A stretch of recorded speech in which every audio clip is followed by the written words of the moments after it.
the still of the night, I think of you. He's going to be alright. Have some faith. I know he would be fine. We should have flown him out. She turned to her ex-husband. You refused. If he dies, it's on you, and I will never forgive you. He wouldn't have survived the flight. Dr. Ben is one of the best in the world. It was obvious he too was distraught, but he walked over to her. Our son is strong and stubborn. He will fight through this. You would see. Star watched with tear-filled eyes. She had cried so much she didn't believe she still had tears in her eyes. As she leaned on her mother, she didn't know what else to do. She had prayed so much that it had begun to sound like mere repetition. The truth was, she didn't know what else to say in her prayers. She had used up all her words. All she could do now was wait and hope. She felt Eva squeeze her shoulders and nodded at her. Star nodded back. He would survive this, she assured herself. If anybody could survive this, it was Stanley. She heaved another shaky sigh. She cast another guilty look at his parents. She couldn't help but think if their only child didn't marry her, he wouldn't be in this situation, between life and death. She wondered how long it would take for them to start blaming her or pointing accusing fingers at her. Oh, Heavenly Father, please, she muttered. Just then the doctor entered and all eyes turned to. How is he? Bosse asked impatiently. The worst is over. The surgery was successful. Thank God, Star muttered. She could hear the collective cheer from the group. May I see him? Bosse asked. Star wanted to see him too, but she couldn't deny a distraught mother the opportunity to see her son after going through hell and back with dread. He's sleeping now. In a few hours. He's a lucky man. The man who caught him knew what he was doing. He meant to get his heart.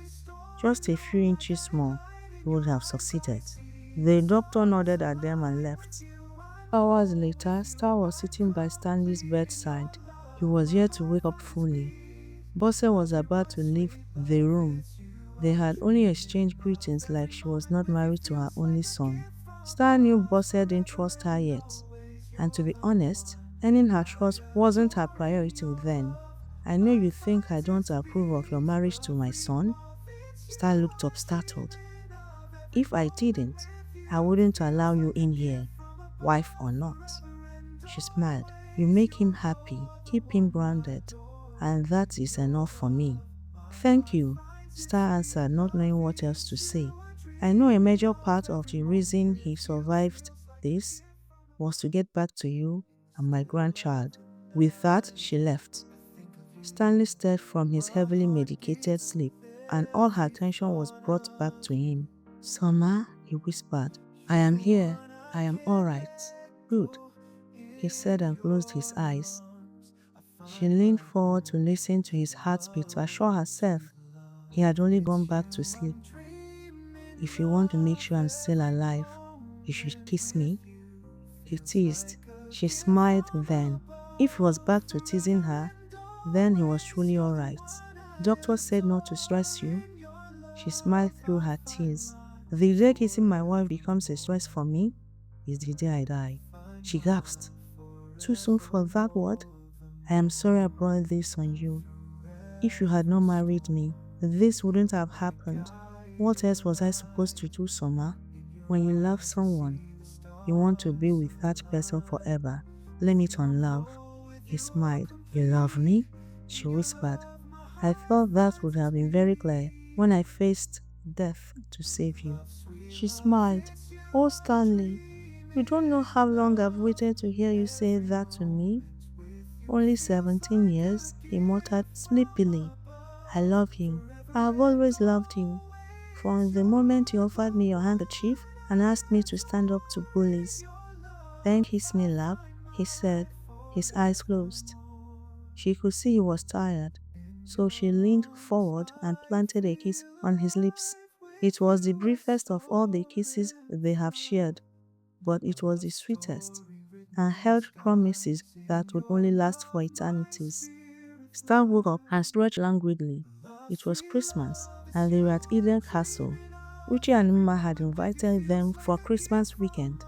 It was 2 years since the incident that nearly took her husband's life. Thinking of her husband made her turn to him. He was sleeping in his favorite position, except for once he was not sleeping almost on top of her. Her pregnancy days had cured him of that. Then she saw the scar on his back when the doctor had cut so deep he nearly took his life. She reached down and kissed him, feeling a little emotional, remembering that fateful day. She leaned forward and kissed him again, but a little deeper. He stared and turned. Then he smiled, finding her leaning over him. "Good morning," he murmured. She looked at his handsome face like she was seeing it for the first time. His dark eyes poured all over her. "Good morning," she managed to say finally, remembering her manners. "What exactly did you have in mind?" he asked, smiling mischievously. Then she remembered she was still somehow leaning over the southern part of his body. She laughed. "I was kissing your scar and thanking God." Then he dragged her over to him and kissed her, crushing her to him. "I don't believe I will ever get over the PTSD caused by that day," he said as he kissed her. "Papa!" They had a tiny fist on the door. It was one of the twins, the younger and the extrovert. "Papa!" "No," he protested as she wrenched her mouth from his. "Ignore it," he said again. "Uncle Stanley?" It was Helen's mischievous son. Just a few months after his birth, his mother had gotten pregnant again, the adorable daughter and the apple of her father's eyes. "Who did I offend?" he murmured, and glanced at his phone to check the time. "I don't think we can ignore that," she smiled. "My dad said you are the one taking us sandcastle building because you are the builder in the family," Chuck Jr. called from the door. Star couldn't resist laughing. "I am going to kill Chuck," he got up. "All right, I'm coming." As soon as he left, she stretched and got up too. Everyone would be gathering for breakfast, so she had to join them. It has been 2 years of happiness and bliss, and a lot had happened. She had resigned her position with Dagogo Incorporated after the ordeal, and after giving birth to her twin boys, she had taken some time off and then joined her husband at Saber Towers.